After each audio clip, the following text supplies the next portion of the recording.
શું હાલચાલ છે મિત્રો? વેધર બુલેટિનમાં હું છું આપની સાથે પિનલગીરી ગોસ્વામી. મિત્રો, ગઈકાલે આપણે એક વિડીયો મૂકી હતી કે જેમાં જણાવ્યું હતું કે ગુજરાતના અનેક વિસ્તારમાં 2 ઇંચથી લઈને 10 ઇંચ કરતાં પણ વધુ વરસાદ નોંધાઈ શકે છે. મિત્રો, વાત કરીએ તો રાજુલામાં 11 ઇંચ જેટલો ભયંકર વરસાદ ખાબકી ગયો છે. હવે વિસ્તારથી વાત કરીએ તો ગુજરાતમાં છેલ્લા 24 કલાકમાં અને આગામી દિવસોમાં શું છે વરસાદની આગાહી, તમામ પરિસ્થિતિનો અહેવાલ આ એક વિડીયોમાં તમને મળી જશે.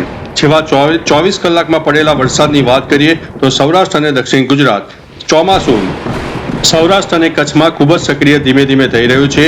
ખાસ કરીને સૌરાષ્ટ્રના અમરેલી જિલ્લાના કેટલાક વિસ્તારોમાં જેમ કે રાજુલામાં 11 ઇંચ જેટલો ભયંકર વરસાદ ખાબકી ગયો.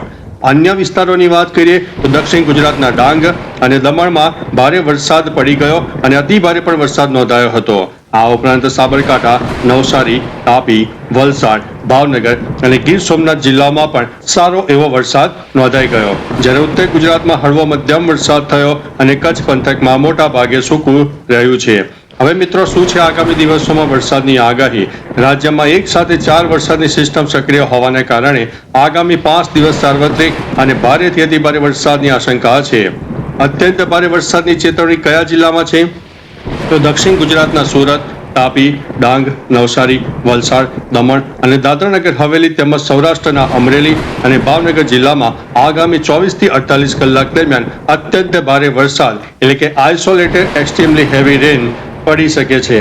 ત્યારે બીજી તરફ મિત્રો, ભારે વરસાદની આગાહીની વાત કરીએ તો નર્મદા, ભરૂચ, આણંદ, પંચમહાલ, દાહોદ, વડોદરા, ગીર સોમનાથ અને છોટા ઉદેપુરમાં પણ ભારેથી અતિભારે વરસાદની સંભાવના રહે છે. હવે મિત્રો, મધ્યમ વરસાદ અને વાવાઝોડાની શક્યતા કયા વિસ્તારમાં છે?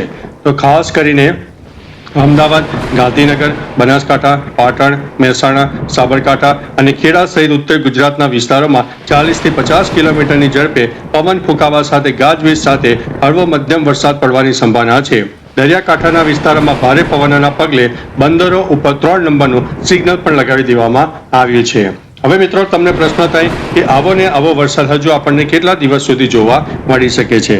મહત્વનું છે કે આગામી 3 થી 4 દિવસ એટલે કે 9 જુલાઈ સુધી રાજ્યમાં વરસાદી માહોલ ખૂબ જ સારો રહેવાનો છે. બંગાળની ખાડીમાં સર્જાયેલા ડિપ્રેશન અને સક્રિય સિસ્ટમને કારણે હાલ ચોમાસું પૂરેપૂરી ગતિમાં જોવા મળ્યું છે. હવે તમને તારીખ પ્રમાણે આગામી દિવસોની શું છે પરિસ્થિતિ તે જણાવીશું. આગામી 4 દિવસની વિગતવાર અને સત્તાવાર આગાહીની વાત કરીએ તો આજે એટલે કે 7 જુલાઈ, આવતીકાલે 8 જુલાઈ, આ 2 દિવસ વરસાદનું જોર સૌથી વધુ રહેશે. દક્ષિણ ગુજરાતમાં ખાસ કરીને સુરત, નવસારી, વલસાડ, તાપી, ડાંગ અને સૌરાષ્ટ્રના ભાવનગર જિલ્લામાં અત્યંત ભારે વરસાદને કારણે રેડ એલર્ટ આપી દેવામાં આવ્યું છે. મધ્ય ગુજરાતમાં ખાસ કરીને આણંદ અને વડોદરા અને ઉત્તર ગુજરાતમાં ગાજવીજ સાથે મધ્યમથી ભારે વરસાદ પણ થઈ શકે છે. 9 જુલાઈની વાત કરીએ તો વરસાદની તીવ્રતામાં થોડો ઘટાડો થશે, છતાં દક્ષિણ ગુજરાત અને સૌરાષ્ટ્રના કેટલાક વિસ્તારોમાં ભારે વરસાદની સંભાવના રહે છે અને ચેતવણી પણ યથાવત રહેશે. 10 જુલાઈની વાત કરીએ 10 જુલાઈની મુખ્ય વરસાદી સિસ્ટમ ધીમી પડીને આગળ નીકળી જશે, જેથી મોટાભાગના વિસ્તારોમાં ભારે વરસાદની કોઈ ચેતવણી નથી.